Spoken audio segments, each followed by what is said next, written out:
Parcours de coach. Aujourd'hui, dans Parcours de coach, nous allons parler de leadership. Pour évoquer ce thème, j'ai invité la coach Nathalie Delmas qui a écrit le livre « Un leadership humain et performant, oui, c'est possible », sorti aux éditions Mardaga en 2021. Bienvenue, je suis David Marion, coach professionnel. Dans ce nouveau Parcours de coach, découvrez une femme québécoise vivant en France qui parle de sa pratique avec entrain, authenticité et simplicité. Parcours de coach. Écoutez, un professionnel analyse sa carrière, sa pratique et sa vision du coaching. Nathalie Delmas, bonjour. Bonjour David. Te souviens-tu de ce que tu rêvais de devenir plus tard lorsque tu avais 7 ans ? Oui, très bien. Je voulais devenir psychiatre. Mon oncle, qui avait 8 ans de plus que moi, était très malade, était schizophrène. Je le voyais tous les week-ends dans un hôpital psychiatrique et moi, je m'étais mis dans la tête que j'allais le guérir. Donc, je voulais être psychiatre pendant plusieurs années, oui. Et à 14 ans, je suis allée voir un conseiller en orientation à l'école. Je lui ai dit que je voulais être psychiatre. Il m'a demandé pourquoi. Je lui ai dit exactement ce que je viens de te dire. Et il m'a dit, mais c'est pas une bonne raison. Mais si votre oncle veut pas être guéri, j'ai fait, pourquoi il voudrait pas être guéri? Enfin, je comprenais pas. Après, il m'a dit, mais vous savez que vous allez devoir être médecin avant. Et moi, j'avais une horreur du sang. Et donc, pendant quelques mois, j'étais un peu perdue parce que j'étais tellement sûre que j'allais être psychiatre. Mais on ne m'avait jamais parlé de psychologue. À l'époque, le coaching n'existait pas. Quelles étaient tes qualités en tant qu'enfant ? J'étais très audacieuse. Et je fonçais. Peu importe, j'y allais, j'osais. Donc ça, c'est une des grandes qualités. Une autre, c'était que j'étais très imaginative. Donc, j'avais envie de faire des choses que personne ne voulait faire. Mais par exemple, j'ai fait, quand j'étais jeune, des spectacles de rue avec mes voisins. Alors, nous ne l'avons pas encore précisé, mais l'accent le laissera peut-être un peu penser aux auditeurs. Tu es canadienne. Oui, j'ai grandi à Victoriaville, qui est au centre du Québec, et c'est la région de l'érable. Donc, on est les plus grands producteurs de sirop d'érable au monde. Quelles étaient les professions de tes parents, Nathalie ? Mes parents étaient enseignants. Ma mère au primaire et mon père au secondaire, c'est-à-dire le collège et le lycée. Mon père enseignait l'anglais comme langue seconde et ma mère, au primaire, elle enseignait aux jeunes. Et alors, quelles études as-tu fait ? J'ai d'abord fait des études de piano, que je suis allée au conservatoire à temps plein. J'ai fait des études de piano et à l'âge de 19 ans, j'ai réalisé que c'était vraiment pas pour moi. Et donc, j'ai fait du management parce que je me suis dit que ce serait toujours utile, mais je savais pas trop quoi faire. Puis après, j'ai fait un MBA en marketing international. Donc ça, c'est un petit peu le parcours de mes études. Alors, peut-être revenir sur ton apprentissage du piano en conservatoire, parce que ça semble être une expérience fondatrice que tu évoques dans le livre dont nous parlerons au cours de cet épisode. Est-ce que tu peux en dire quelques mots ? Je pense qu'il faut d'abord que je commence avec mon amour du piano quand j'avais 3-4 ans. On n'avait pas de piano chez moi, mais mon oncle, que j'adorais, aimait beaucoup la musique et avait un piano chez mes grands-parents. Il habitait encore chez mes grands-parents puisqu'il était pas bien. Donc, tous les dimanches, chez mes grands-parents maternels, je jouais du piano et je composais sans même avoir appris le piano. Et tous les jours, je disais à maman, je veux un piano, je veux un piano. Et un jour, mes parents ont convaincu mes grands-parents de leur laisser le piano. Et donc, à 9 ans, j'ai commencé les cours et ça a été une montée très rapide que je pratiquais, j'adorais. J'ai fait 10 ans en 5 ans de cours et donc après, mon prof m'a dit, mais il n'y a plus personne à Victoriaville qui peut t'enseigner, ça y est, il faut que tu passes ailleurs. Donc, on m'avait recommandé le conservatoire de musique de Trois-Rivières avec notamment la professeure Nadia Striček qui avait une réputation de former de très grands pianistes, mais également une réputation d'être très exigeante. Donc, à l'âge de 16 ans, je voyageais 2 fois par semaine à Trois-Rivières de Victoriaville. C'était 55 minutes en voiture, donc je venais juste d'avoir mon permis de conduire. J'étais très contente. Je dirais, je suis arrivée au conservatoire avec un cœur complètement ouvert, dans l'insouciance, dans le plaisir de jouer. Et après 3 mois, c'est devenu la torture, c'est devenu la technique à tout prix. Donc la performance était devenue la technique et la perfection. J'ai vécu un premier trimestre de désillusion totale, qui a été très, très dur parce que mes parents sont pas du tout musiciens, donc ils pouvaient pas trop m'accompagner. Donc je me suis retrouvée assez seule. Et dans le deuxième trimestre, mon prof m'a dit, je vais vous mettre au pain sec et à l'eau. Donc j'ai fait des gammes et des arpèges très lents, et des études de Czerny très lents. C'est d'ailleurs un des grands apprentissages de ce temps-là, c'est que pour pouvoir mieux accélérer, il faut ralentir. Pas toujours évident, surtout quand on a besoin d'aller vite. Mais c'est vrai qu'avec cette formation, cette attention aux détails, de décortiquer chaque mouvement, ça m'a permis de jouer incroyablement vite, avec beaucoup plus de fluidité. Par contre, il n'y avait plus de cœur. Je jouais très bien, mais je ne ressentais plus rien. C'est-à-dire que ce que je ressentais à l'intérieur de moi, je n'arrivais plus à le jouer. Donc, après ce 2e trimestre, j'étais capable de jouer n'importe quoi qu'on me donnait. Et après, j'ai fait 2 ans de plus. Donc, j'arrivais avec des moyennes de 85-87%, parce qu'au Canada, on compte pas sur 20, on compte sur 100. J'étais une bonne pianiste, mais pas une extraordinaire pianiste, donc je jouais bien. Mais bon, il y avait plus le cœur. Et t'en souffrais, t'en étais consciente de ça à l'époque? Oui, j'en souffrais. Et même, j'ai commencé à développer des maladies psychosomatiques, c'est-à-dire que j'ai commencé à faire des tendinites terribles dans les petits doigts. Et un jour, les pouces se sont mis à enfler. J'étais incapable même de prendre une tasse tellement ça faisait mal. Et mon corps a commencé à me dire qu'il y avait quelque chose qui allait pas, quoi. Et du coup, je l'ai écouté. Et je me suis dit, bon, on arrête. Mais là, c'était un peu, mais qu'est-ce que je vais devenir ? Et donc, j'ai pris une année où j'ai pris des cours différents au cégep, qui est un peu comme les dernières années du lycée ici, peut-être. Et j'ai pris de la philosophie, plein de choses pour m'ouvrir l'esprit. Donc, j'ai fait du management. J'ai adoré tout ce qui était au côté comportement. Cross-cultural management. J'ai fait ça à McGill en anglais. Consumer behavior. Puis après, j'ai travaillé chez Air Canada parce que j'aimais l'avion. Après ça, j'ai fait un MBA en marketing international. Et là, je me suis retrouvée chez Procter & Gamble. Et j'ai commencé chez Procter & Gamble en ce qu'on appelle le market research ou la recherche de marché. C'est pour comprendre justement les habitudes, les pratiques, les comportements des consommateurs, qui est encore une fois, revenait avec comment comprendre le comportement des gens. Donc là, c'était le contexte, c'était les consommateurs. Et puis après, j'ai voulu être encore plus près des consommateurs. Donc, je suis allée dans les ventes. Si on regarde mon expérience qui était devenue l'efficacité et qui d'ailleurs aujourd'hui je trouve que les entreprises sont encore prises dans l'efficience à tout prix, toujours plus avec moins, ça épuise. Et moi je pense que c'est pas du tout durable et c'est pas écologique d'un point de vue humain, mais même pour l'entreprise ça empêche les grandes performances. Et plutôt mon expérience de spectacle de rue de jeunes dans l'insouciance où on se connectait ensemble, où on avait dit mais qu'est-ce qu'on a envie de faire ? On a envie de faire ça, allons-y. Tout le monde pouvait mettre à la contribution ses talents. Pour moi, c'était 2 expériences de la performance qui étaient contradictoires. Alors, on n'était pas dans la perfection, mais on était dans le partage. Vous étiez dans le cœur. Exactement. Donc là, on évoquait plein de choses, mais du coup, en fait, au-delà des études, effectivement, ma question suivante, ça aurait été, quelle a été ta première partie de carrière ? Ma première, ça a été Air Canada. Mais j'étais du côté du fret et j'étais assez jeune. Je sortais de l'université en 88, donc j'avais 23 ans. J'étais une des 8 femmes dans tout le fret de tout Air Canada mondial. Ça a été une expérience très formatrice où j'ai eu un patron extraordinaire, Claude Morin, qui était très humain, qui m'a beaucoup encouragée d'ailleurs. Quand je lui ai dit j'ai peut-être envie de faire un MBA, il m'a dit mais oui, je te donne une année sabbatique. Ça a été une première belle expérience avec un patron. Donc il était soutenant. Oui, et je pense que c'est clé dans beaucoup de coaching que je fais aujourd'hui. Si la connexion avec son patron, elle est pas bonne, c'est dur.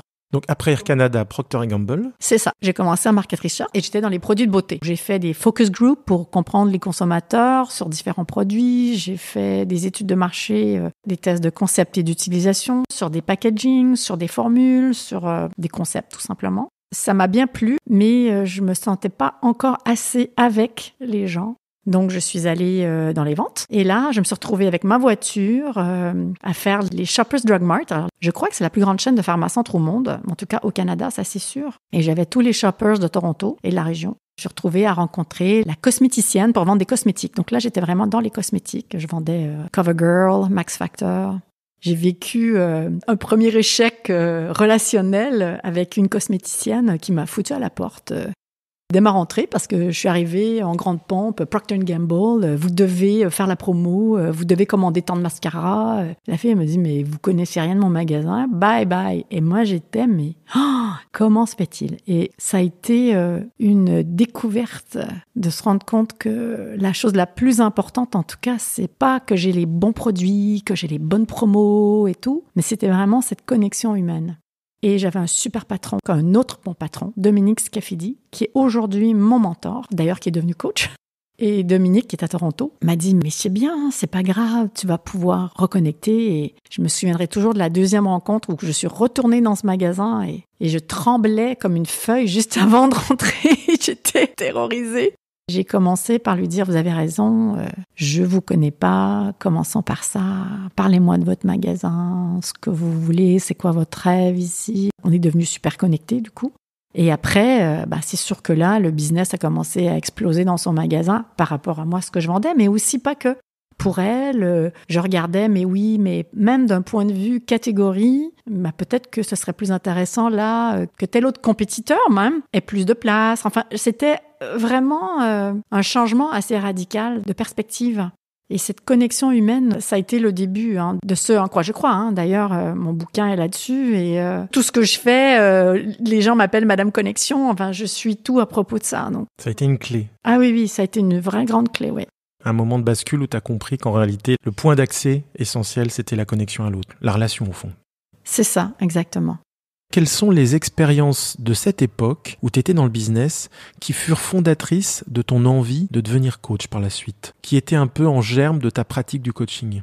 Avec Dominique, justement, qui m'a encouragée à faire une formation qui s'appelait Breakthrough Thinking and Leadership. C'était en 94. Dominique était mon patron dans les ventes. Il me disait, je pense que tu as tous les talents pour te déployer beaucoup plus que ce que tu ne le crois. Et puis moi, à l'époque, j'étais un peu perdue encore. Donc, j'ai fait cette formation et c'est justement dans cette découverte de la connexion et aussi parce que j'étais très ambitieuse. Je voulais pas être CEO, mais j'avais pas envie de juste rester à vendre les cosmétiques dans les magasins. Et j'ai commencé à voir où les inefficacités étaient dans mon travail. Et puis en plus, c'était vraiment barbant d'arriver dans un magasin. Il fallait que je compte tous les rouges à lèvres pour pouvoir placer une commande. Ce qui fait que quand j'allais dans un magasin qui avait 2,5 mètres de large d'un mur avec 2 mètres de haut, bref, ça me prenait 2 heures faire le calcul pour ensuite proposer avec les promotions combien on allait vendre. Parce qu'on n'avait pas les trucs informatiques à l'époque. Donc, j'avais fait la proposition qu'on fasse venir ce qu'on appelait des merchandisers. Donc, je leur donnais mon agenda. Ils venaient la veille, ils faisaient le calcul. Et moi, le lendemain, j'avais juste avec la promotion. Donc, je suis passée de 2 rendez-vous par jour à 6. Ce qui fait qu'il y en a que je pouvais voir plus souvent. Donc, ça leur empêchait d'avoir des ruptures de stock. Ça leur permettait aussi de ne pas avoir trop d'inventaire pour eux. Donc, ils savaient que je venais toutes les semaines ou toutes les 2 semaines au lieu de venir tous les mois ou tous les 2 mois. Donc, tout le monde était content et mon chiffre d'affaires a augmenté de près de 50% alors que ça s'était jamais vu. Donc, ils ont changé toute l'approche. Donc, c'était là aussi où, comment est-ce que même moi, à ma petite échelle, je pouvais faire des propositions, que ça pouvait changer la manière de faire. Donc, ça a été une expérience que j'ai faite. Et aussi, mon père était prof d'anglais, il a organisé plein d'échanges internationaux entre ses classes pour que les jeunes s'ouvrent davantage. C'était assez innovant à l'époque. Et donc moi, j'avais eu un très bon souvenir de ça. Je me suis dit, tiens, ça serait sympa si on pouvait créer un réseau pour les enfants des salariés pour qu'ils puissent échanger à travers le monde. Donc j'en ai parlé à Dominique, qui me dit, mais parle-en au DRH du Canada. Je parle au DRH, il me dit, c'est une excellente idée. Donc il faudrait que tu en parles au DRH groupe. Donc je me suis retrouvée à avoir des conversations avec le DRH du groupe de Procter.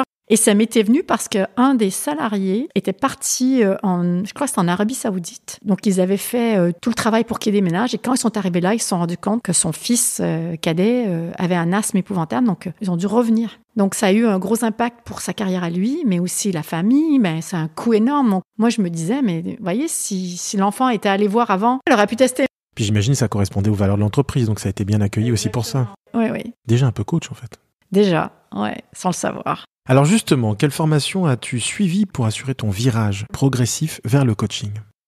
Donc déjà, Dominique m'avait encouragé de faire cette formation en 94 sur Breakthrough Thinking et Leadership. Et ça a été un virage à 180 pour moi. C'était vraiment plutôt développement personnel, de se poser la question qui on est vraiment et que peut-être qu'on n'est pas qui on pense qu'on est. Et que quand on ose dire qui on est et qu'on comprend que la création de ce qui se passe dépend de ce qu'on en dit, dans une expérience humaine assez incroyable, quand on comprend ça et qu'on peut être le maître de son destin et qu'on peut vraiment oser et qu'on n'est pas limité par son expérience passée ou par même son éducation, et là, sky's the limit, quoi. On peut vraiment imaginer le possible, on peut le rendre possible. Pour moi, ça a été une vraie liberté de comprendre la force et la puissance de comprendre qui je suis, pas d'une explication, mais plutôt d'une création de qui je suis. Donc, il y a beaucoup de gens qui disent « découvre qui tu es ». Moi, j'ai envie de dire « crée qui tu es ». Ça a été un virage incroyable. Donc, ce qui fait qu'à partir de ce moment-là, j'ai fait plein de formations en Breakthrough Leadership. Ça, c'était en 94, 95, 96. Donc, j'ai continué. Et en 98, j'ai joué un cabinet international qui faisait ce genre d'approche Breakthrough Performance, Breakthrough Leadership, surtout dans les grandes entreprises. Et j'ai ouvert leur bureau canadien qui s'appelle Gap International. Et là, ils m'ont formé à leur approche. J'ai été avec eux pendant plus de 10 ans. J'ai travaillé avec de très grands comptes, Johnson & Johnson, Diageo, American Express, plein de secteurs très, très différents. Donc, j'ai fait ça pendant 10 ans. Et après 10 ans, j'ai décidé de venir en France. Et quand je suis venue en France, moi, cette approche de mon ancien cabinet, elle était très performante, mais je la trouvais trop dans le déterminisme. Si on veut, on peut, on y va, on fonce. Encore dans le plus avec moins. Je trouvais que c'était dans le forcing. Je me disais, il y a une autre manière, c'est pas possible. Et donc, j'ai rencontré le cabinet Newfield à Amsterdam. J'ai fait une formation avec eux, le coach ontologique, où il y a le langage, le corps, les émotions. Cette école de coaching m'a vraiment donné les bases de coaching comme tel, parce que avec mon ancien cabinet, c'était un mix conseil, formation, coaching. Alors que là, c'était plus du coaching pur. Et je me suis fait superviser ici en France par différents superviseurs en systémique, en gestalt. Depuis pratiquement que je suis arrivée, je fais des supervisions collectives pour continuer d'approfondir mon approche, m'ouvrir à d'autres approches. Donc ton mari, il est français et à un moment donné, vous avez décidé de vous installer en France. Qu'est-ce qui s'est joué à cet endroit-là ? En 2007, mon cabinet voulait que je déménage aux États-Unis. Bon, bref, j'étais enceinte, ça a été assez compliqué. Finalement, j'ai dit c'est pas possible. Donc, ils voulaient fermer les bureaux canadiens. Et mon mari et moi, on voulait pas aller aux États-Unis. Du coup, mon cabinet m'a dit est-ce que vous seriez OK pour ouvrir un bureau en Europe ? J'ai accouché de mon bébé, mon deuxième, en novembre 2007. Mon mari est parti en février-mars 2008 pour trouver du travail ici. Donc, il est venu en France. On a vendu la maison et tout. Mon mari avait trouvé du travail et mon cabinet a changé d'idée à la dernière minute. Donc, on a décidé de se quitter en bons termes et on est venu vivre ici. Donc, on s'est installé à Boulogne. Et puis, je me suis dit, mais qu'est-ce que je fais de ma vie ? Je connaissais 4 personnes et j'ai commencé à connecter avec les anciens de Procter par LinkedIn. J'ai commencé à dire, voilà, j'arrive, je ne sais pas ce que je peux faire. T'as réseauté. J'ai réseauté. J'ai été interviewée d'ailleurs pour joindre un cabinet. Sur papier, j'étais parfaite, c'est-à-dire qu'ils voulaient quelqu'un d'international, qui parlait plusieurs langues, qui pouvait faire du développement d'affaires, qui pouvait coacher. T'as fait un entretien, je précise pour les auditeurs. J'ai fait un entretien, oui. Qu'est-ce que j'ai dit ? J'ai été interviewé. Ah oui, j'ai fait un entretien, excuse-moi, un entretien d'embauche. Et puis finalement, on m'a dit que j'étais pas assez franco-française et que je connaissais pas assez de personnes pour développer le business. Alors là, ça m'a mis en colère. J'ai dit, je vais vous prouver, moi, que je peux. Donc, je me suis mis à mon compte et j'ai tout de suite commencé à trouver des clients. Et la première année, j'ai eu un chiffre d'affaires qui était vraiment très bon. L'Oréal est devenu mon premier client et il est encore un grand client aujourd'hui. Ok Nathalie, je te propose en fait un premier intermède et nous allons écouter maintenant un extrait musical de ce que tu as choisi pour cet intermède.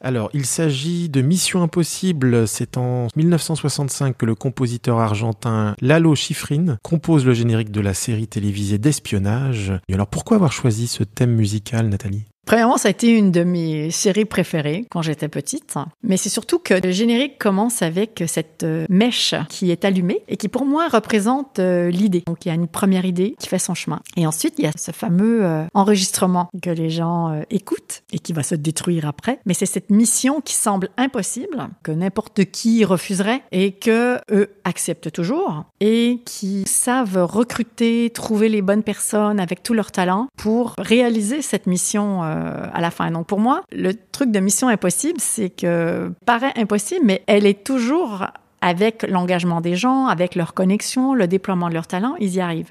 Et donc pour moi, ça fait partie de mon modèle, je l'appelle Mission Impossible, qui est la série des résultats qu'on veut vraiment. Voilà pourquoi j'ai choisi cette musique qui représente pas mal l'approche et le contexte dans lequel mes clients viennent me chercher. C'est une musique qui est à peu près intemporelle et elle a encore cette puissance d'évocation. Je pense que c'est une musique à peu près en 3 secondes, on identifie ce que c'est. Ça, c'est le grand talent des grands compositeurs. Hein. Peu de notes peut créer quelque chose tout de suite dans l'imaginaire des gens et ça les reconnecte immédiatement à toute l'expérience du film. Et par rapport à tes missions, est-ce que tu as parfois le sentiment d'avoir justement cette mission impossible à relever ?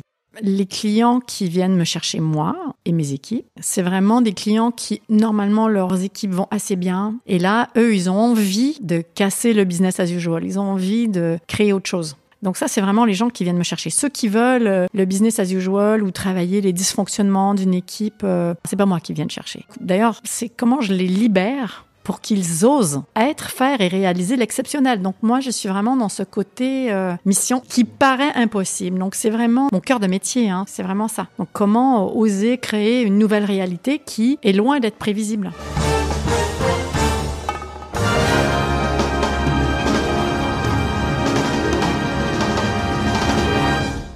À présent, je te propose de poursuivre l'interview, de parler de ton livre qui s'appelle « Un leadership humain et performant, oui, c'est possible », sorti chez Mardaga en 2021. Alors pourquoi avoir écrit ce livre, Nathalie ? J'ai jamais voulu écrire un livre, mais il y a beaucoup de gens qui me le demandaient. D'ailleurs, c'était tout un défi pour moi que d'écrire, parce que justement, je considère pas que c'est une de mes forces. Mon mari est extraordinaire dans l'écriture, donc il m'a beaucoup accompagnée.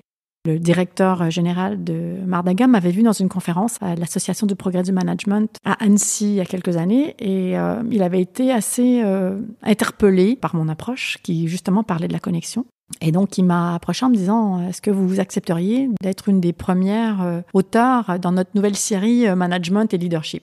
Et ma première réaction, c'était « Ah non !» parce que j'étais terrorisée par la peur. Et c'est lors d'un petit déjeuner chez moi, mon fils cadet Sébastien, je lui dis « Écoute, on m'a demandé d'écrire un livre, mais je suis pas sûre que je vais le faire. J'ai assez peur, je pense que je sais pas trop. » Et je voulais me rapprocher de lui parce qu'il avait peur de différentes choses à l'école. Il m'a regardé droit dans les yeux et il m'a dit « Mais maman, dans ton cœur, est-ce que tu en as envie ?» Et j'oublierai jamais ce moment. Je l'ai regardé et j'ai fait « Oui ».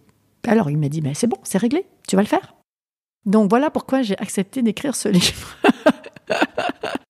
Et au début, j'étais un peu perdue. Est-ce que je parle de toute mon approche de coaching organisationnel? Parce que c'est surtout dans ce cadre que je travaille. J'accompagne les dirigeants, les équipes, les organisations entières pour vraiment créer ce nouveau futur. Mais finalement, j'ai décidé de me concentrer plus sur l'individu en tant que tel, mais avec plein d'exemples en entreprise. Alors justement, parlons un petit peu du livre et peut-être si tu veux bien, on va commencer par quelques définitions pour aider les auditeurs à suivre. Comment définirais-tu simplement le leadership ? Pour moi, un leader, c'est quelqu'un qui ose déjà imaginer, qui ne va pas se laisser fermer par les barrières de ce qui est possible, pas possible, donc qui ose dire ce qu'il veut vraiment et qui s'organise pour que ça devienne réel en incarnant ce futur. Pour moi, c'est la parfaite cohérence entre ce que le leader dit, ce qu'il fait et ce qu'il est. Et donc pour moi, c'est ça le leadership. Donc il y a une question de congruence. Totalement. Si vous n'êtes pas aligné avec qui vous êtes vraiment et ce que vous voulez vraiment et que vous n'osez pas le dire, parce qu'il y en a qui sont alignés avec ce qu'ils veulent, mais du coup, ils n'osent pas aller dire à l'extérieur. Donc il y a un désalignement déjà là. Le leadership, pour moi, c'est pas nécessairement un dirigeant. Il y a beaucoup de dirigeants qui sont pas des leaders. La performance, comment tu définirais ce concept ? Pendant des années, c'était performance égale efficacité. Et beaucoup d'entreprises sont prises dans ce cercle infernal aujourd'hui, qui est en train d'épuiser toutes les ressources. Pour moi, la performance, c'est l'expérience et la réalisation. Donc, c'est les deux. D'une co-construction qui aura émergé dans la connexion authentique des individus avec eux-mêmes, entre eux et avec le monde. Chaque mot est pesé. Cette co-construction, elle est essentielle. Déjà, dans la connexion authentique avec les individus, avec eux-mêmes, avec qui on est, pourquoi on est là. Et après, ça nous permet de nous connecter avec les autres, avec leur raison d'être et avec le monde. Et quand tout ça s'est connecté, aligné, là, la performance se décuple, mais d'une manière incroyable parce que ça crée de l'énergie au lieu de l'enlever.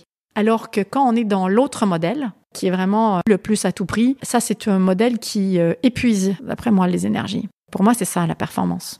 Nathalie, je ne peux pas m'empêcher, quand tu parles de ton approche de la performance, de te voir enfant avec les copains du quartier à co-construire une pièce de théâtre. Tout à fait. Il y a cette expérience première qui semble déterminante au fond. Tout à fait. Même au conservatoire. Alors si on revient au conservatoire, on a parlé du piano, mais j'ai fait partie de chorale. J'ai pris des cours de chant. Toutes mes expériences musicales dans les camps musicaux d'été où on était en groupe, pour moi c'était incroyable. Ce que plusieurs voix peuvent faire. C'est ça qui est exceptionnel. D'ailleurs, la voix, pour moi, c'est l'instrument le plus exceptionnel qui existe. Dans le fond, je voulais pas vraiment être pianiste. J'ai fait du piano, mais je voulais être chanteuse d'opéra. J'ai pas pu, mais pour moi, c'est ça. C'est quand les voix, les gens ensemble osent dire, et ensemble, ça crée une énergie de dingue.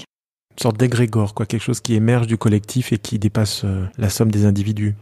Tout à fait, exactement. Alors, peux-tu nous présenter le concept du leadership humain et performant ? Il y a une étude qui a été faite avec M. James Zenger avec 60 000 salariés où il s'intéressait à comment étaient perçus les dirigeants dans leur capacité à être d'excellents meneurs d'hommes. Et il s'intéressait surtout à regarder les compétences. Il s'est intéressé à les qualités de gens qui étaient orientés résultats ou les qualités de gens qui étaient plutôt orientés compétences sociales, donc l'empathie, etc. Et ce qui était intéressant, c'est que les gens qui démontraient qu'ils avaient des qualités orientées résultats, ils avaient 14% de probabilité d'être perçus comme un excellent meneur d'hommes. Pour ce qui est des gens avec de l'empathie, ils avaient 12% de probabilité d'être perçus comme excellents meneurs d'hommes. Mais quand les gens avaient les deux, c'est-à-dire qu'ils étaient perçus comme orientés résultats et avec des compétences sociales, ce chiffre montait à 72%. Donc pour moi, il y a ce côté, il faut y aller, il faut oser créer quelque chose de nouveau parce que quand on reste dans le comme d'hab, le business as usual, on n'a pas besoin de trop réfléchir, on est dans l'automatisme, etc. Le fait d'oser imaginer créer quelque chose de nouveau et d'embarquer les gens, ça donne énormément d'énergie et ça crée justement des résultats exceptionnels. Donc la performance vient des actions qu'on prend et les actions qu'on prend viennent de notre mode de pensée, de notre manière dont on voit le monde, non pas nécessairement de la manière dont le monde est. Donc, derrière l'action, il y a un humain. Et les leaders, ils veulent que leurs salariés, leurs collaborateurs prennent action par rapport au futur qu'ils veulent vraiment et non pas des actions comme d'habitude. En tout cas, si quelqu'un veut créer quelque chose de nouveau, de différent, il va falloir oser prendre d'autres actions. Et on le sait qu'on est des êtres d'habitude, etc. Donc, le côté humain et performant, c'est de comprendre qu'on met l'humain au cœur de la stratégie de l'entreprise. Si, pour les entreprises qui font ça, ils vont avoir l'avantage compétitif que les autres n'ont pas, parce que la technologie, ça va vite, on peut tout avoir. On peut avoir les meilleurs processus, les meilleures technologies, etc. Si on n'a pas le côté humain, et d'avoir mis le côté humain au cœur de la stratégie, on ne va pas réaliser des performances. En tout cas, elles ne seront pas durables et ce n'est pas ce qui va faire que les gens vont rester dans l'entreprise. Donc, c'est ce côté humain au cœur de la stratégie de l'entreprise et de la vision de l'entreprise qui va permettre ce genre de performance. Donc, pour moi, les deux ne sont pas antinomiques. Ils sont d'ailleurs essentiels. Alors, dans ton livre, tu parles des lois de la performance. Est-ce que tu peux nous en dire quelques mots ? Moi, j'ai été inspirée par un livre qui s'appelle « Les 3 lois de la performance » qui a été écrit par Dave Logan et Steve Zaffran. Donc, la première loi, la performance, les résultats qu'on a viennent des actions qu'on prend. Et ces actions viennent de la manière dont on perçoit le monde et non pas la manière dont le monde est.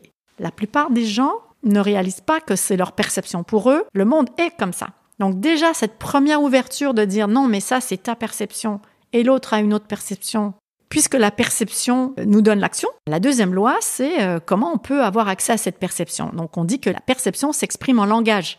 Dans le livre, c'est plus le langage des mots, mais justement, le langage dépasse le langage des mots. Donc, il y a le langage corporel, le langage des émotions, même le langage dans lequel on se situe dans un environnement. Si on écoute, même ou qu'on regarde et qu'on observe quelqu'un, on voit tout de suite si oui ou non ils vont y aller. J'étais avec un client il n'y a pas longtemps, puis ils ont un gros plan d'innovation à réaliser cette année avec de gros enjeux. Et en les écoutant, je leur ai dit « Non, mais vous n'allez pas le faire, les gars. » « Comment ça, on ne va pas le faire ?» Non. Je dis « Non, mais écoutez-vous. » Il n'y avait aucun engagement, aucun langage de clarté.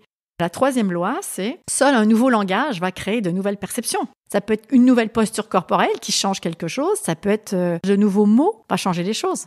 J'ai un client dans le packaging là qui a compris que les mots laboratoire ont grande notoriété dans l'entreprise. Donc, il a voulu élever le statut de ses équipes en packaging. Ils appelaient ça les différents départements. Et il a dit non, on va s'appeler laboratoire de sciences packaging, laboratoire de procédés packaging. Et ça a changé la manière dont eux-mêmes se percevaient et la manière dont les autres les percevaient. Donc, ce changement de langage changeait la perception même des collaborateurs. Là, après à peine 2 ans, l'entreprise commence à les percevoir différemment. Donc ça, c'était un exemple de nouveau langage en entreprise, mais souvent avec des clients, on écoute les mots qu'ils utilisent, leur posture, etc. Et un petit changement peut faire une grande différence. Alors, un autre élément, modèle de la performance que tu évoques dans ce livre. Simon Sinek disait « It starts with why ». Ça commence avec le pourquoi. Moi, je suis plus ou moins d'accord, c'est-à-dire que je trouve que « It starts with who ». Ça commence avec qui vous êtes. Et si le dirigeant d'une équipe, le dirigeant d'une organisation n'incarne pas vraiment le futur qu'il veut, Le reste, ça se fera pas. Même si on a conscience des enjeux, du pourquoi justement, la raison d'être, tout le monde parle de ça. Mais s'il n'y a pas qui on est et qu'on ose dire qui on est et qui on veut être, donc pas nécessairement qui on est de notre ego, notre personnalité, etc. Pour moi, ça commence par ça. Donc le centre de l'approche, qui est vraiment ce que j'appelle le déclare-être dans mon livre, c'est qui on ose déclarer être. Une déclaration, c'est oser dire sans preuve, hein.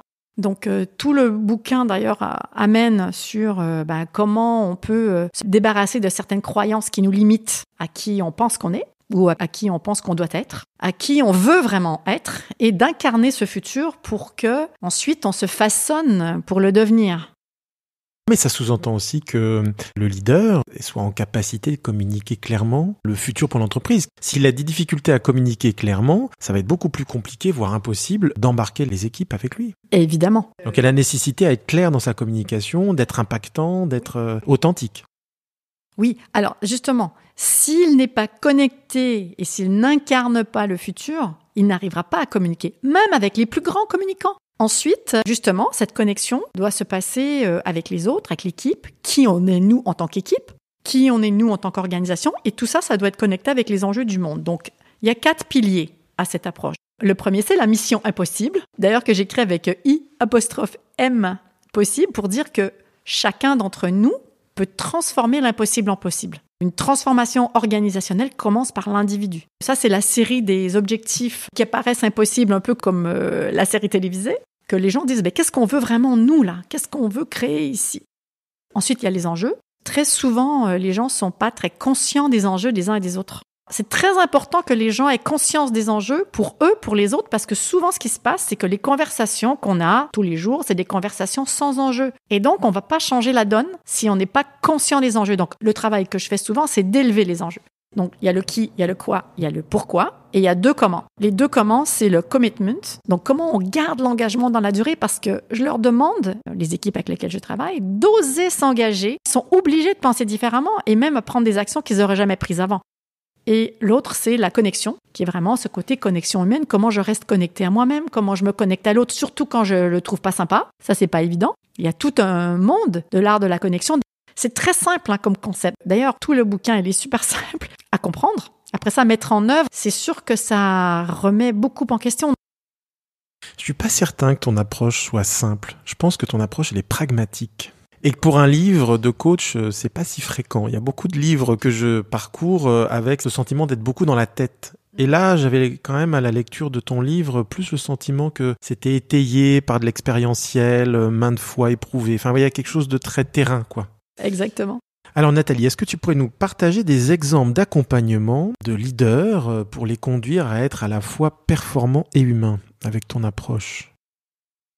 Je vais parler d'une cliente que j'ai rencontrée il y a quelques années, responsable service client d'une très grande entreprise dans la communication, qui voulait vraiment embarquer ses équipes parce qu'ils avaient des gros enjeux. Il fallait qu'ils réduisent leurs coûts dramatiquement et il y avait un contexte de plan social. Enfin, c'était assez compliqué. Et elle voulait vraiment transformer et amener toute l'organisation à s'engager et à entrer dans cette période qui allait être assez compliquée. Et elle avait cette vision de la pyramide inversée, c'est-à-dire les collaborateurs d'abord. Si les collaborateurs sont engagés, sont heureux, sont bien, ça va avoir un impact jusqu'au client. Donc j'ai rencontré cette grande dame d'ailleurs, dans la quarantaine, avec un collègue gestaltiste. Et ensemble, on a co-créé toute une façon de travailler avec cette cliente.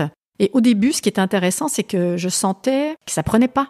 Et donc l'été passe, et finalement, après les vacances, elle dit « Bon, c'est bon, j'ai décidé de rester ». Ah, elle n'était pas sûre qu'elle voulait rester dans l'entreprise. Donc du coup, il n'y a rien qui prenait vraiment. Même son déclare-être, il n'était pas encore complètement ancré. Et donc, à partir de ce moment-là, elle a dit « Bon, c'est bon, mon déclare-être, ça y est, c'est clair, je suis un leader libérateur ». Et donc, j'ai dit « Très bien, ça a commencé par te libérer toi de tout ça ». Et ça, c'est très important de pouvoir voir, est-ce qu'on a vraiment les conditions de réussite dans l'entreprise? Est-ce qu'on a envie de faire ça dans l'entreprise, dans le contexte dans lequel on est? Et donc, à partir de ce moment-là, mais tout est allé tellement vite, c'était incroyable parce que le travail qu'on avait commencé avec l'équipe, qui ne voulait pas, que ça n'accouchait pas, quoi. On avait l'impression qu'on était arrêté. Eh ben, ça s'est, en une demi-journée, tout ouvert, c'est devenu clair, c'était quoi la mission est possible, c'était quoi leurs enjeux, à qui ils devaient connecter, c'était quoi leurs engagements, enfin, un truc de dingue, quoi, c'était arrivé super vite. Et après, il fallait déployer avec les autres entités de l'entreprise. On a décidé comment on allait être assez économe. Moi, j'aime bien travailler dans le côté économe de l'entreprise, au lieu de faire des machines à gaz que je supporte pas. Donc, on a pris les ambassadeurs, les 50 top leaders de l'entreprise, on a commencé à les former eux, on a formé d'autres personnes à l'approche. Et en l'espace de 2 ans, on a accompli des trucs de dingue. La perception, c'était que si on réduit les coûts, la qualité va descendre, quoi, c'est sûr. Et on parle d'un service client. Donc, pour eux, ce qui est le plus important, leur grand enjeu, c'est la qualité du service. Alors, la nouvelle pensée, ça a été non, c'est en donnant un service supérieur qu'on va réduire les coûts. Et c'était un changement dramatique dans leur mode de pensée et ils ont commencé à comprendre que c'était vrai. Donc, au bout des 2 ans d'accompagnement, où on accompagnait individuellement chacun des membres du comité de direction, on a touché les top 350 de la boîte. Après 2 ans, ils ont eu une augmentation de l'engagement des salariés de 20%, alors qu'on était en plan social et tout. Ils ont réduit les coûts, je crois que c'était 20-25% de plus que ce qui était prévu. Et la qualité de service, ils ont eu des résultats phénoménaux. Donc voilà un peu un exemple d'accompagnement qui a commencé avec la dirigeante et puis qui ensuite s'est déployé avec l'équipe et l'organisation pour avoir un impact business et humain. Parce que c'était ça aussi qui est intéressant. Dans un accompagnement d'organisation de ce type-là, encore faut-il qu'il y ait un engagement sincère, authentique de celle ou celui qui est à la tête.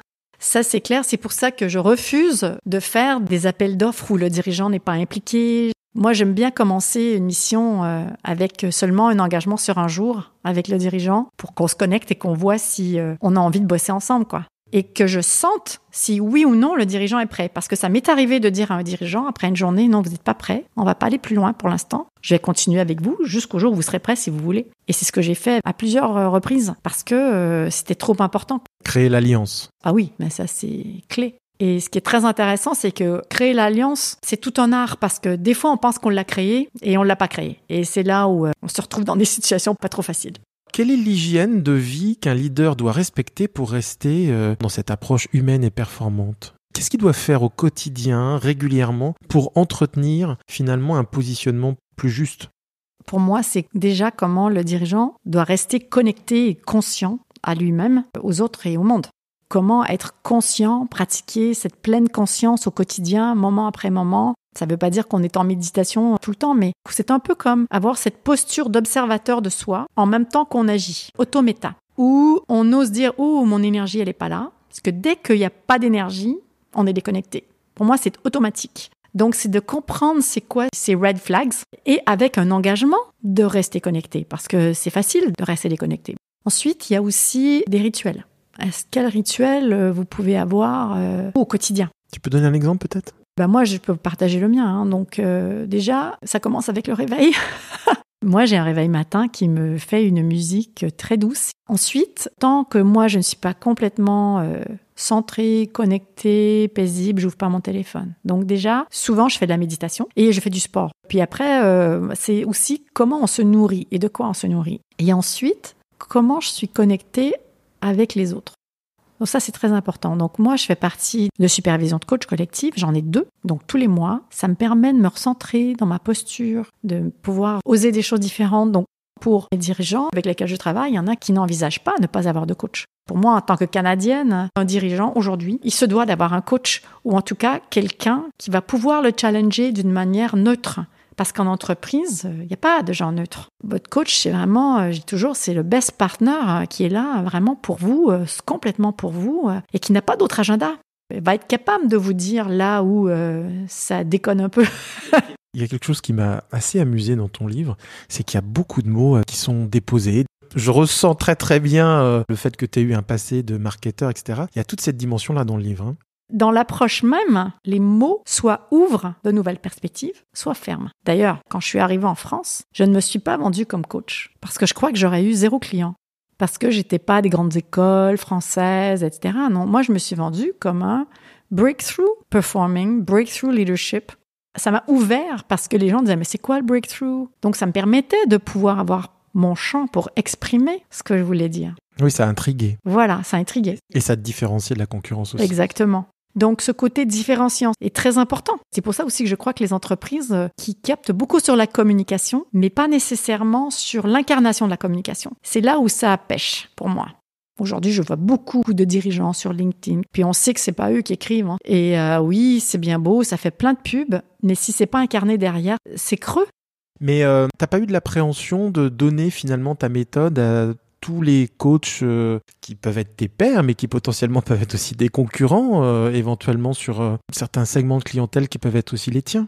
Quand j'arrive en France, j'avais très peur de ça. J'étais plutôt protectrice et j'ai compris qu'il y a tellement de boulot de toute façon que le plus de gens possible peuvent avoir accès à une autre manière de faire, le mieux c'est. Et même si les coachs lisent le livre, s'ils n'arrivent pas à l'incarner, ils ne pourront pas la délivrer parce que c'est dans cette magie que ça se passe.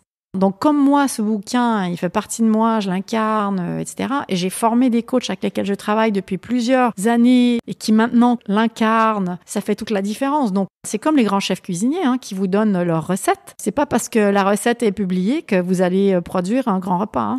Non, clairement, la puce talent, elle n'est pas vendue avec. Tu as répondu partiellement à la question qui venait, parce qu'en sous-jacent, je me suis dit, mais est-ce qu'elle n'a pas envie d'accompagner, de mentorer certains coachs qui pourraient avoir l'honnêteté de dire, ça m'intéresse, j'aimerais faire comme toi, est-ce que tu peux m'aider, quoi? Donc tu le fais avec certains collègues qui sont aussi des partenaires, j'imagine? Oui, exactement. Cette expérience, c'est la réalisation de la co-création. Si les gens viennent vers moi et qu'il y a quelque chose qui se crée et que ça fait envie et que ça bouge, why not? J'ai envie de donner, transmettre, que de protéger. Donc c'est pour ça que ça m'a fait un peu sourire les trucs déposés. C'est vrai qu'il y avait quelque chose d'un peu surprenant, presque paradoxal, d'une part de déposer certains concepts et en même temps de détailler de manière assez claire et transparente toute ton approche. Bon en tout cas, si tu es ouverte, tu auras peut-être quelques auditeurs qui vont t'écrire. Peut-être. Ce sera intéressant de toute façon. Donc je suis vraiment dans cette ouverture de ce qui arrive, j'accepte. Je suis plus dans la résistance. Alors, je t'invite maintenant à tirer des petits papiers sur lesquels sont inscrits des numéros qui correspondent à des questions que tu n'as pas du tout eues à l'avance. Numéro 3. Si tu avais une baguette magique, que referais-tu différemment dans ton parcours et qui relève de ta responsabilité? Ça m'arrive d'avoir ce fantasme. En même temps, je trouve que ma vie, telle qu'elle se déploie, est parfaite. Mais s'il y en avait un, ça aurait été de revenir quand j'avais 14 ans et que je voulais être psychiatre et d'avoir peut-être creusé davantage. De ne pas te laisser décourager par juste l'avis de ce conseiller d'orientation, c'est ça? Voilà, exactement. Et je vais commencer une formation en neurosciences. J'aurais voulu commencer plus tôt. Bon, là, je le fais maintenant, mais jamais trop tard. Tu veux bien tirer un autre papier? 24. Le plaisir dans le coaching, c'est quoi pour toi? Moi, le plaisir ultime, là, c'est quand je suis avec un dirigeant où il y a une vraie connexion, un vrai engagement, un désir d'aller plus loin. J'ai eu une rencontre vendredi dernier avec un client qui est assez nouveau, avec de gros enjeux. Et il commençait en me disant « mais c'est une boîte de fous, comment j'y arrive pas ?» C'était hallucinant parce qu'il était prêt à dire au bout de la rencontre, on s'est rencontrés pendant 3 heures, et je veux être clair si je reste ou pas. Et cette conversation simple lui a permis de voir clair. C'est magique, c'est-à-dire que je suis comme dans le flow avec le client et c'est un peu comme si c'est pas moi qui parle. Je me sens connectée à un autre niveau et ça me connecte aussi au plaisir quand je faisais de la musique et que j'étais dans cette insouciance. Donc quand moi je suis dans cette insouciance, je suis dans le bon moment, je suis là. C'est incarné et aérien en même temps.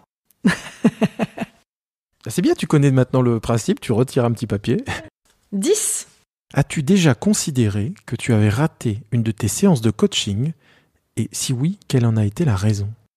J'en ai une, justement. La raison, c'est que je croyais que j'étais connectée avec cette dirigeante, alors que j'étais plutôt fascinée. J'ai rencontré cette personne, très belle vision, incarne quelque chose d'incroyable, qui a un impact sociétal incroyable. Et cette personne était d'une intelligence, mais exceptionnelle. J'avais jamais rencontré quelqu'un comme ça. J'étais fascinée. Donc, quand je suis fascinée, je suis plus dans la connexion, dans la vraie relation. Quand on est fasciné, on devient un peu comme un enfant qui regarde l'autre, qui le met sur un piédestal. Et donc, ma capacité à être un coach vraiment pertinent n'était plus là. Et donc, séance de coaching où je lui ai donné un feedback alors qu'elle n'était pas prête à recevoir ce feedback, alors que moi, j'étais persuadée qu'on avait ce genre de connexion. Et ça a créé quelque chose de différent pour elle. Donc la déconnexion s'est créée entre nous. Ce qui fait que oui, ça a été pour moi une expérience où j'étais pas contente du coaching, ouais. Et ça m'a fait bosser non-stop sur justement qu'est-ce qui se passe. C'est la deuxième fois que ça m'arrive où je suis fascinée par quelqu'un et où je me rends compte que je suis fascinée par leur intelligence intellectuelle et pas l'intelligence du cœur. Et donc j'oublie cette connexion du cœur. Et ça me déconnecte moi, ça me déconnecte avec l'autre et je rentre dans une joute intellect où j'ai aucune chance de gagner de toute façon. Et du coup, ça me remet dans ma déconnexion de pianiste. Il fallait que je fasse tout à la perfection. Pour moi, ça a été un moment difficile. Donc la confluence est un piège. Ouais, c'est un piège. Et t'en as parlé, j'imagine, dans tes groupes de supervision ? Ah oui, j'en ai parlé dans mes 2 groupes de supervision. Je l'ai mis au travail 2 fois et ça m'a pris du temps à accepter que j'étais tombée dans ce piège. J'étais tellement persuadée de cette connexion. Même je me projetais, ce qui est aussi une autre erreur. Je me projetais avec ce client, l'impact qu'on pouvait faire à travers le monde. J'étais plus du tout dans l'instant avec cette femme. Ouais, t'étais plus très loin d'avoir un objectif pour elle, quoi. Exactement, ouais. Et du coup, t'as identifié avec tes superviseurs quels étaient les signes avant-coureurs sur lesquels tu pouvais être attentive pour éviter de retomber, de reglisser ? Dès que je suis fascinée, je suis plus dans la connexion, je suis plus dans la relation. Donc déjà, ça, c'est le premier point. Et puis après, c'est aussi de m'observer davantage, un peu comme je te disais tout à l'heure, le méta. C'est-à-dire que je me suis retrouvée dans un frenziness. Frenzy, c'est quand il faut faire tout de suite, très vite. Je me suis retrouvée dans ce tsunami où il fallait que je fasse les choses très, très vite, tout le temps. Je bossais très fort. Donc, j'étais un peu prise dans le système, d'ailleurs, de cette dirigeante. Et je me suis laissée happer dans cette problématique. Cet échec, c'est aussi un reflet systémique de ce qui était finalement sa problématique du moment. Hein. Tout à fait, oui. Tu vois, si la connexion avait été vraiment authentique, j'aurais pu lui offrir ce que je voyais du système et elle aurait pu l'entendre. Mais comme j'étais pas connectée à ce moment-là, elle n'a pas pu l'entendre. Donc, ça a créé une déconnexion. Non, c'était pas audible pour elle. Et du coup, l'accompagnement s'est arrêté. Comment ça s'est soldé ? On a essayé de se reconnecter, etc. Mais à un moment donné, c'était plus possible. Ça, c'est intéressant, tu vois. Dans l'engagement de la transformation, je crois qu'elle le voulait, mais elle n'était pas complètement engagée. C'est pour ça que le travail avec le dirigeant en amont est important. Parce que je lui ai dit, vous savez, si on n'a pas assez confiance l'une l'autre, le travail avec l'équipe, ça va être un échec. On n'y arrivait pas, donc on a décidé d'arrêter. Il y a un regret ? Je pense souvent à elle et à sa mission. J'aurais voulu être peut-être plus juste, plus pertinente pour elle, parce qu'il y a de gros enjeux dans l'entreprise et elle a une belle vision, etc. Mais bon, j'étais pas adéquate à ce moment-là pour elle. On verra ce qui pourra se passer plus tard, on sait jamais. Moi, ça m'a fait beaucoup grandir, ce qui fait que si je la rencontrais à nouveau, je serais capable de me connecter complètement à elle. C'est l'occasion de rappeler que nos clients devraient presque les payer parce que ce sont eux qui nous font grandir. Hein. Eh oui, eh oui. Et en tout cas, ils contribuent à un perfectionnement de notre pratique et ça, c'est important. Si on est capable, effectivement, grâce à la supervision, de prendre un peu d'auteur. Alors, un autre numéro ? 19. Comment tu arrives à identifier finalement que des coachs pourraient travailler avec ton approche, qui sont compatibles et que finalement tu peux en faire des alliés, des partenaires potentiels de ton activité ?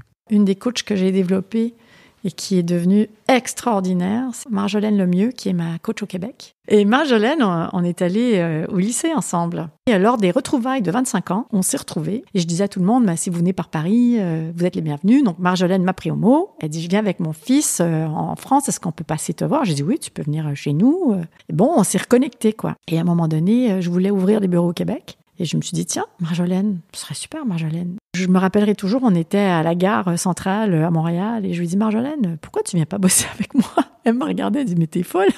Elle dit, je connais rien du monde de l'entreprise. J'ai dit, ça, c'est pas grave, je te montrerai. Aujourd'hui, Marjolaine, elle anime toutes mes formations en ligne sur l'approche du livre, que j'appelle le leader à la puissance co. Je te dirais que pour moi, déjà, pour travailler avec moi, c'est une question de cœur et de connexion. Les compétences, tu vois, elle avait jamais fait de coaching, mais il s'est passé autre chose, il y avait quelque chose qui était plus important pour moi. Donc le prérequis, c'est la connexion à soi et donc aux autres, la connexion au cœur. Oui, oui. Et puis, mon autre coach au Québec, Lynn, c'est grâce à mon mentor, Dominique, qui m'a dit, cette fille, elle a été chez Procter, elle est super, je l'ai rencontrée, voilà, j'ai dit oui, viens, elle est venue tout de suite voir un client. Et puis, ici, c'est des rencontres. Donc, il y en a qui sont venus, qui ont fait partie d'un collectif de coachs que j'avais et qui étaient là plus pour leur propre intérêt. Et donc, ceux-là, dès qu'ils ont eu ce qu'ils voulaient, ils sont partis. Ça, je veux dire que c'était pas facile à digérer, mais en même temps, bon, c'est leur choix. Donc, c'est vraiment pour moi des histoires de connexion. Il y a des gens qui m'ont approché là dernièrement, dont une, Je me dis oui, ça ce serait pas mal. C'est quelqu'un qui est très international. Donc je cherche surtout des gens qui ont quand même une expérience assez internationale parce que mes clients sont surtout internationaux. Quelquefois, c'est ça qui peut limiter. Ok, un dernier petit papier. 20. Alors, il s'agit d'un joker. Donc c'est l'inversion des rôles. Quelle question aimerais-tu me poser, s'il y en a une ? Eh bien, toi, ce serait quoi ta signature de coach ? Je pense que mon plus grand talent dans le coaching, c'est d'aider à faire émerger du sens par l'interview et faire prendre conscience qu'en réalité, la prise de parole publique, c'est une occasion incroyable d'être authentique et impactant. C'est ce que j'ai appelé le coaching par l'interview. Donc c'est une approche que j'ai mis au point. Donc ça va être l'occasion d'en parler. Je ne fais pas souvent ça. C'est pour moi un accompagnement qui permet, alors plutôt aux dirigeants, managers de managers ou leaders d'opinion, de réaliser que quand il ou elle parle avec le cœur, parle de manière authentique, quand il ou elle est connecté à soi, sa prise de parole devient une arme de persuasion massive. Parce que justement, cette connexion au cœur, elle décuple la puissance de ce que l'on dit et elle permet de trouver des alliés qui entendent, qui comprennent et qui sont finalement appelés par le projet porté par la parole. Voilà, c'est l'approche que j'ai envie de déployer et que je déploie un peu déjà à travers ce podcast. Très bien, merci. Merci, du coup je te propose d'en tirer encore un. 7. Qu'est-ce que la vie t'a récemment appris et qui t'a surpris ? Les apparences sont trompeuses, hein. Mon plus jeune frère s'est enlevé la vie l'année dernière. En apparence, il avait tout. Il avait le job de rêve, la famille de rêve, maison de rêve, enfin tout. Et malgré ça, il s'est enlevé la vie. Donc, une des choses pour moi qui est très importante, c'est justement de comment passer au-delà de l'apparence, de ce qui est, pour aller plus au cœur encore. Et que vraiment, on ne sait pas ce que les gens vivent. Tout ce truc par rapport à mon frère, je me suis rendu compte à quel point je projetais sur mes enfants des craintes, dont mon plus jeune qui ressemble énormément à mon frère. Et j'ai réalisé que c'est moi qui créais de la tension chez lui, un jeune de 15 ans, ado, etc. Et depuis quelques semaines, j'ai complètement lâché et je suis beaucoup plus dans l'écoute de qui il est que mon jugement. Tu ne devrais pas jouer aux jeux vidéo, tu ne devrais pas faire ci, faire ça. J'ai vu à quel point j'étais habitée par cette peur, hein. Donc, le fait d'avoir mis le doigt dessus et d'avoir compris, peut-être que j'étais en train de créer quelque chose que je ne veux pas, mais ça m'a permis de relâcher, d'être beaucoup plus dans l'accueil.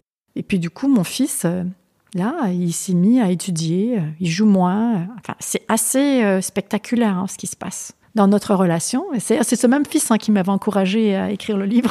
Je ne peux pas m'empêcher de partager que mon père s'est suicidé il y a quelques décennies et c'est vrai que ça reste...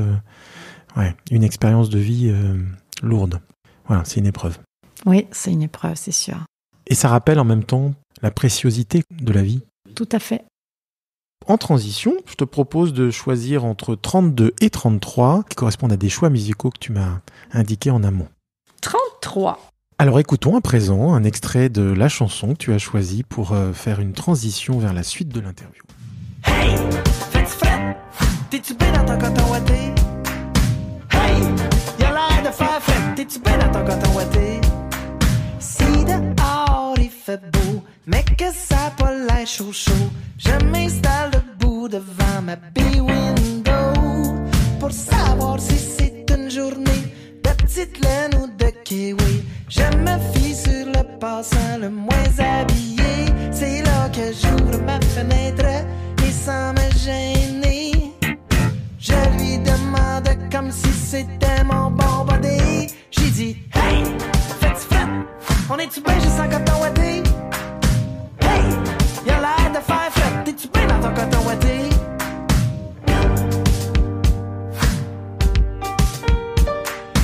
Lorsque vous êtes ambigu à propos de votre tenue, regardez les gens défiler dans la rue. Il s'agit de la chanson Coton Ouaté du groupe de musique québécois Bleu Jeans Bleu, premier single de leur 3e album Perfecto, sorti en 2019. Pourquoi ce choix, Nathalie ?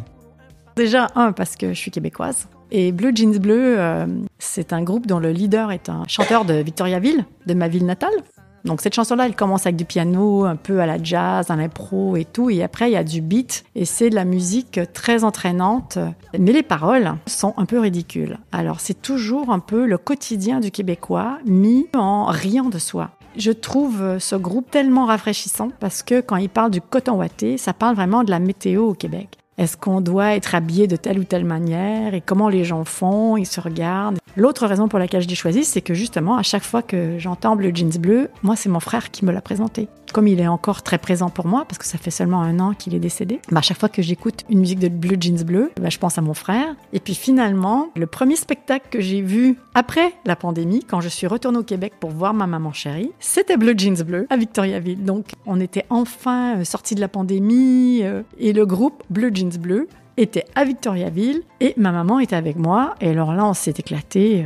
Ma maman qui a bientôt 80 ans, aller voir un concert comme ça, c'était trop drôle, quoi. Donc, et c'est ça que je trouve le plus cool, peut-être des Québécois, c'est de ce côté-là, assez simple, mais on n'a pas peur de rire de soi. Alors c'est vrai que ce groupe, et en tout cas cette chanson, se prend pas au sérieux et un regard un peu décalé sur le quotidien. Est-ce que ça fait partie des éléments un peu d'identité d'un Québécois, d'une Québécoise ? Je dirais que oui, c'est assez dans la simplicité, dans le côté, voilà, on y va, on est ensemble, on s'amuse. Et ça n'a pas été trop compliqué de s'installer en France, qu'on est à Meudon, c'est pas très loin de Paris, que c'est pas tout à fait la même ambiance quand même ? Oui, l'arrivée en France a été un peu compliquée. Je suis arrivée en 2008 avec la crise de Lehman Brothers en même temps. Mon mari avait un boulot, donc c'était une expérience. C'est mon mari qui travaille et moi je travaille pas. J'ai essayé de trouver du boulot, finalement ça n'a pas marché, donc j'ai ouvert mon cabinet. Et ça faisait à peu près, 6 mois que j'étais en France. J'étais avec un des amis de mon mari en voiture. Et je lui disais, mais je comprends pas les Français, les entreprises. Et là, il m'arrête, il me dit, mais Nathalie, si tu veux faire du business avec les Français, il faudrait peut-être que tu aimes les Français. Et là, je lui dis, mais attends, mais je les aime les Français, j'en ai même épousé. Il me fait non, t'arrêtes pas de comparer. Et là, je me suis rappelé quand mon mari avait déménagé au Canada, où il arrêtait pas de comparer la France avec le Canada, et ça me rendait dingue parce que je lui disais, tu laisses pas ta chance au Canada. Et j'ai compris que je pense que quand on arrive dans un nouveau pays, automatiquement on va comparer pour trouver ses bases. Mais c'est vrai que dans le langage, ça donnait la perception que j'appréciais pas la France. Alors, à partir de ce moment-là, je me rappellerai très bien, j'ai complètement changé mon regard et peu de temps après, j'ai eu mon premier client. Donc voilà, ça a été un peu compliqué au début. Et puis, premier client, L'Oréal, qui n'a rien à voir avec les entreprises américaines et canadiennes, très très différentes dans leur manière de travailler, leur manière de voir la performance. Et j'étais pleine de jugements. Je disais, mais comment ils fonctionnent ? C'est pas possible, je comprenais pas. Et donc tout de suite, j'ai entendu mon petit jugement. Attends, c'est quand même la boîte numéro 1 mondiale. Essaie de voir qu'est-ce qui fait cette magie. Et puis depuis, je suis super heureuse d'être ici. Alors, les gens me disent, mais tu préfères pas être au Québec ? J'ai dit, moi j'ai le best of both worlds. J'ai ouvert des bureaux au Québec en 2015. Donc j'ai des bureaux ici, en France. J'ai des bureaux au Québec et j'ai aussi une antenne en Asie. Donc comme ça, je peux répondre aux besoins des clients à travers le monde. Et puis, comme j'ai ouvert des bureaux au Québec, j'y vais souvent. Je trouve que j'ai ma place ici. J'amène, je crois, ce côté un peu nord-américain, mais en même temps qui comprend, qui aime la France. Je peux me permettre. Voilà.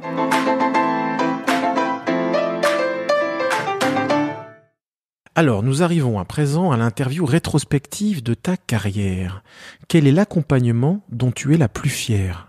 Je dirais que celui que j'ai fait avec cette dirigeante dont j'ai parlé tout à l'heure, ça a été une expérience incroyable. Un point de vue humain, déjà avec elle, avec les 50 top de la boîte, plus les autres, ma relation avec ce collègue Mario Jacques, qui a été une vraie expérience de connexion et humaine. Pour bien préciser, c'est la dirigeante qui, à un moment donné, après l'été, t'a dit « ça y est, j'ai décidé de rester dans l'entreprise ».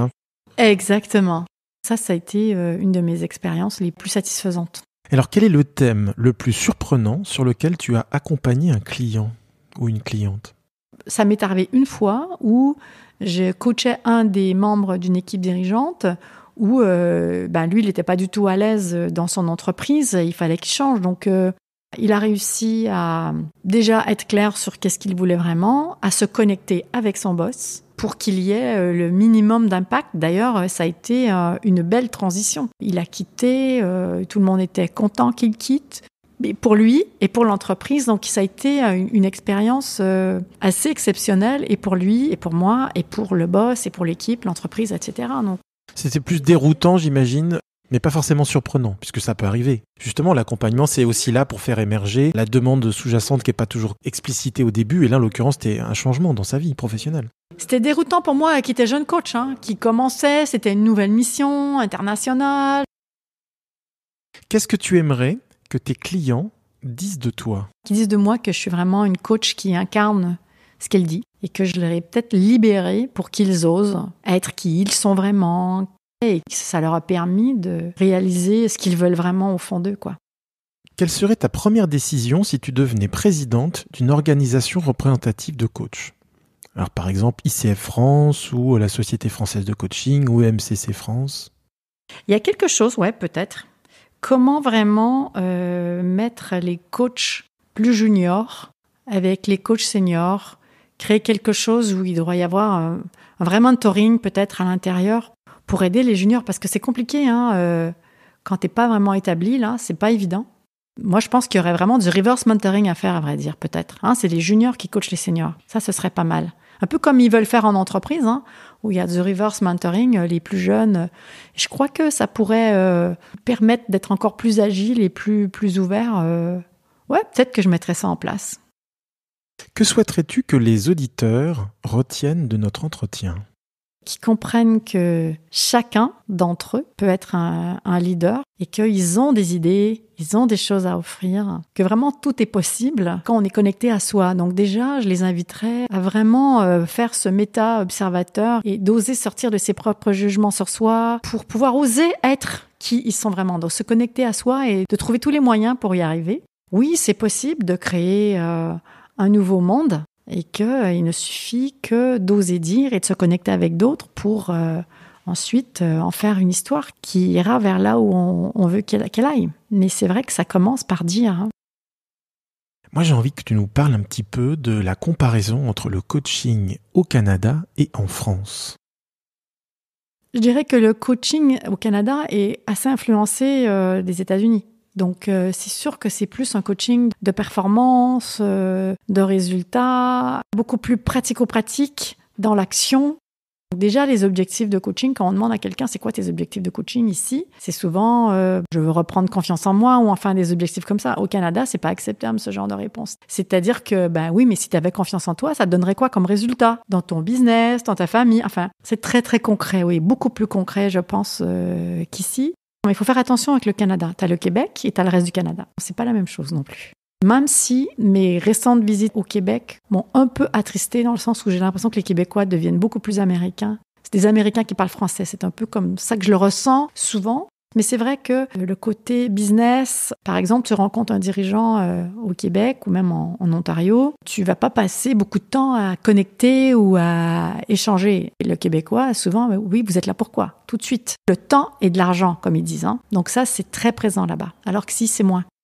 Et alors, qu'est-ce qui t'a surpris par rapport au coaching en France ? Des fois, j'ai l'impression que c'est un peu trop torturé. Même dans les supervisions de coach, des fois, je comprends pas ce qu'ils disent. Ils parlent de différentes postures ou différentes choses et ça me parle pas. J'ai souvent le sentiment de pas toujours être dans la conversation. Moi, ça me paraît peut-être plus intello alors que ça l'est peut-être pas. Des fois, j'ai l'impression que c'est un peu trop compliqué. Ça t'a pas donné envie d'avoir une supervision avec un superviseur canadien ou anglo-saxon en visio, ça serait possible aujourd'hui ? J'ai eu une supervision avec une Américaine. Ça a été ma première d'ailleurs quand je suis arrivée en France. Et maintenant, je dois dire que ça fait trop longtemps que je suis en France pour revenir vers le côté américain. Donc, le côté nord-américain qui était très dans l'efficient justement, alors là, ça m'énerve maintenant. C'est-à-dire que j'ai plus besoin justement d'aller plus en profondeur. Moi, je suis tombée en amour avec la France, les Français, les coachs français. Alors, à présent, je te propose de parler d'un roman graphique que je t'ai suggéré de lire en préparation de cet entretien. Il s'agit en l'occurrence de La dernière reine de Jean-Marc Rochette, sorti chez Casterman en début d'année. Qu'est-ce que tu en as pensé de ce livre, ce roman graphique ? Alors moi, j'ai adoré. Vraiment. Comment tu le résumerais, Nathalie ? C'est l'histoire d'un homme qui s'appelle Édouard Roux, dans le Vercors. Jeune, il a vu un ours se faire malmener. Il a essayé de défendre cet ours. Il a été traité de rebelle, de délinquant. Et même sa mère lui disait, donc c'est intéressant aussi d'apprendre l'impact des parents, qu'il faut faire attention aux humains, c'est les humains les méchants, et il faut être connecté à la nature, etc. Donc, il est parti en 14-18. Il était le seul qui s'en est ressorti, finalement, avec une gueule cassée. Il rencontre cette femme sculptrice Jeanne Sauvage, qui lui reconstruit, grâce à son art, un nouveau visage, un masque. Dans ce livre, en tout cas, un des grands trucs, c'est comment l'art peut permettre de rendre ce qui est laid en très très beau, quoi. Et puis, ils vivent une histoire d'amour où lui-même l'introduit au Vercors, à la nature, etc. Et elle dit, moi je fais des visages pour gagner ma vie, mais moi ce que j'aime c'est faire les animaux. Donc elle décide de faire un ours. Et donc là, on rentre aussi dans les années 20. Elle investit tout son argent pour faire cet ours qui est vendu, mais par quelqu'un de malhonnête. Enfin bref, mais c'est pas grave. Les deux s'en vont vivre dans le Vercors tranquille. Elle crée avec la nature des sculptures avec la nature. C'est juste magnifique. D'ailleurs, les dessins sont magnifiques et tout. Et elle tombe malade. Peut-être pas trop dévoiler la fin.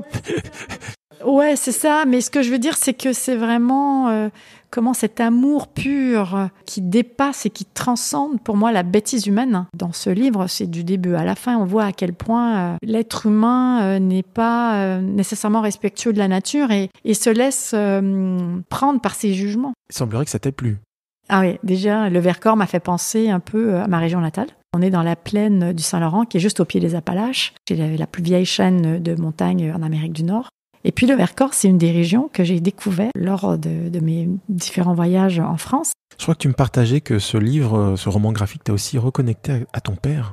Mon père était le président de l'association Québec Chasse et Pêche pendant des années. Et mon père adorait pêcher. Donc il pêchait, mais il mangeait pas le poisson. Et il détestait la chasse parce que justement, il avait ce respect des animaux. Et lors d'un voyage de pêche, il y a un chasseur qui a eu peur d'une ours qui était avec ses deux bébés et qui a tiré sur l'ours. Et l'ours, elle avait été mal tirée, ce qui fait qu'elle était en train de tout ravager. Et donc mon père a été obligé d'abattre l'ours. Et donc on avait cet ours un peu atrophié là, mais à la maison. Et mon père me racontait toujours, c'est important de bien respecter la nature. Ça m'a bien reconnecté avec et mon père et la nature et tout ça, oui. Alors moi j'avais une question un peu plus business, j'ai envie de dire. Lorsque tu accompagnes un client dans cette dimension pour l'accompagner vers un leadership plus humain, plus respectueux, etc., est-ce que la transition énergétique, le respect de la nature fait partie peut-être des thématiques sur lesquelles tu es un peu plus sensible ou tu veilles à ce qu'il y ait cette prise de conscience du côté de tes clients ? Complètement. Moi, j'ai une vision qui s'est très bien ancrée en moi depuis 2015, qui est de créer une plateforme des leaders de la future économie mondiale durable et équitable, parce que je crois que l'économie telle qu'elle est dirigée, c'est pas tenable du point de vue écologique, mais l'écologie, pour moi, c'est pas juste l'écologie extérieure, hein, c'est aussi l'écologie humaine avec soi-même. Pour moi, il y a beaucoup, beaucoup de niveaux. Mais moi, je m'affiche déjà, dès le début, quand je rencontre un dirigeant, avec cette vision. Donc, je suis très claire sur qui je suis, pourquoi je suis là. Je ne cache pas, je suis un être humain aussi avec des envies. Maintenant, j'attire, je crois, ce genre de clients. Est-ce qu'en sous-jacent, finalement, t'es pas en train de dire que c'est au coach de travailler ces questions, d'être au clair et d'être aligné par rapport à cette thématique du respect de l'environnement, de la transition énergétique, pour attirer à eux des clients qui sont en congruence avec eux ? Écoute, peut-être. J'ai une coach avec laquelle je suis en supervision qui, elle, s'est vraiment posé la question, les 10-15 prochaines années de sa vie, qu'est-ce qu'elle veut, qu'est-ce qu'elle a envie. Donc, elle a vraiment décidé de prendre une formation pour mieux comprendre tout ce qui était les enjeux climatiques, etc. Ce qui est important surtout, c'est d'être vraiment authentique avec ses intentions. Mais on n'est pas là pour imposer les sujets. En réponse à la Covid-19, j'ai lancé le Co-Lead 20, puisque toute mon approche s'appelle Co. Et puisque j'ai cette vision des leaders pour la nouvelle économie mondiale durable et équitable, j'ai dit, tiens, je vais réunir des dirigeants à travers le monde, on va échanger. Donc, tous les 2 mois à peu près, j'ai cet événement. C'est un événement en ligne, gratuit. Alors je crois de mémoire qu'il n'y a pas de replay. Non. C'est de l'expérientiel pur. Les gens sont présents pendant la durée de l'événement, glanent des informations, des échanges, des partages, mais il n'y a pas de replay. C'est ça. Il n'y a pas de replay parce qu'on veut vraiment que les gens viennent et qu'ils s'engagent dans le truc. Ça fait partie de notre approche. Hein. Le change management, c'est plus juste les processus ou changer les trucs. Il faut vraiment s'ancrer. J'invite mes clients, mes anciens clients à venir, ça les nourrit, ça dure 1h30 et c'est une très belle expérience de connexion et d'engagement parce que je termine toujours avec « Quel sera votre engagement en sortant de cette rencontre ?» It cannot be just for the fun of it. Mais la plupart des gens reviennent, de fois en fois. Alors à présent, écoutons un extrait de la chanson que tu as choisi pour incarner symboliquement ton propre parcours et nous parlerons de ce qui a motivé ton choix juste après. Toi, plus moi, plus eux, plus tous ceux qui le veulent, plus lui, plus elle, et tous ceux qui sont seuls. Allez, venez et entrez dans la danse. Allez, venez, laissez faire l'insouciance à 2, à 1000. Je sais qu'on est capable, tout est possible, tout est réalisable. On peut s'enfuir bien plus haut que nos rêves. On peut partir bien plus loin que la grève. Toi, plus moi, plus tous ceux qui le veulent, plus lui, plus elle, plus tous ceux qui sont seuls. Allez, venez et entrez dans la danse. Allez, venez, c'est notre jour de chance. Avec l'envie, la force et le courage, le froid, la peur ne sont que des mirages. Laissez tomber les malheurs pour une fois. Allez. Il s'agit de la chanson « Toi plus moi » de Grégoire. Alors « Toi plus moi », c'est le premier single du premier album du chanteur français Grégoire. Cette chanson est sortie en juin 2008 et elle a été écrite et composée par le chanteur lui-même. Pourquoi ce choix, Nathalie ? Déjà, c'est une chanson super simple qui dit exactement ce que je dis. C'est-à-dire, quand on est ensemble, il n'y a rien qui est impossible. Et il ne suffit que d'entrer dans la danse. Donc, il faut quand même se mettre en action. C'est ça, c'est ce côté frais, simple, direct, qui, pour moi, est la raison pour laquelle on est sur Terre. C'est de se connecter et de vivre ensemble une expérience humaine incroyable. Cette chanson, il l'a écrite en étant sur une trottinette, en allant voir son frère qui était en train de peindre son appartement pour l'aider. Et il a eu ça en tête. Il a eu d'abord la mélodie et puis après les paroles. Il y a eu quelque chose d'assez spontané qui a germé. Je me suis demandé si l'approche, est-ce que ça a émergé rapidement ou au contraire ça a mis plusieurs années à se peaufiner ? L'approche telle que je la vis depuis les débuts est peut-être intuitivement présente. Mais la formalisation était un peu plus compliquée. Mais quand j'ai finalisé mon dessin, le leader, l'équipe, l'entreprise, le monde, avec mes 4 piliers, je me suis dit que ça représente toute mon expérience. Ça s'est clarifié en écrivant mon livre. Alors en juillet 2020, Grégoire a sorti une nouvelle version de Toi plus moi en différentes langues. Le but en fait c'était d'apporter une note d'espoir en plein Covid, puisque c'était à la sortie du premier confinement en France. Et il y a eu plus de 25 pays qui ont dansé sur cette nouvelle version. Est-ce que c'est ton souhait, au fond, que cette approche que tu as mis au point et qui est un peu la synthèse de tes années d'accompagnement, de leader, puisse se diffuser, se disséminer un petit peu partout ? Définitivement, oui. J'ai une mission là, ça fait déjà 1 an que je travaille avec cette équipe et là on va voir d'autres gens de leurs équipes. Il va y avoir des gens de l'Inde, de la Chine, des États-Unis, du Mexique, du Brésil. S'ils ont appris vraiment la puissance de la connexion, à se connecter eux-mêmes, à oser dire qui ils sont, ce qu'ils veulent vraiment, ils retournent chez eux et ça a un impact dans leur famille, ça a un impact dans leur communauté. C'est aussi pour ça que j'ai choisi le coaching un peu plus d'organisation ou d'équipe où on a un impact plus large que si j'étais psy où je rencontre un individu à la fois. Alors après 2h35 d'entretien, qu'est-ce que tu ressens, Nathalie, là ? Je suis pleine de gratitude de cette rencontre avec toi. Vraiment, je suis particulièrement touchée et aussi ça m'a fait voyager un peu. J'avais oublié certaines choses.